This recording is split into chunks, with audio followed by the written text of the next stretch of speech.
How to easily change the language in Temu. So to start, we'll just have to open our Temu account.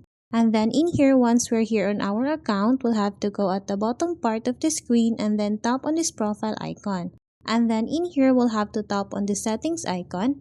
And then after that, under settings, you will now see this option language. What we need to do is to tap on this one. And then in here, we can now change the language of our Temu account. So from English, I'm going to change the language to Filipino.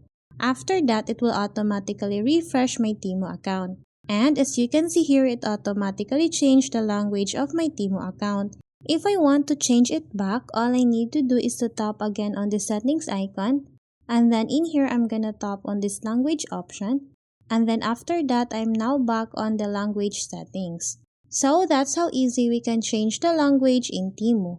Thanks for watching, and if you find this video helpful, please don't forget to subscribe, hit the like button, and then the notification bell so you won't miss any of our future videos. See you on the next one!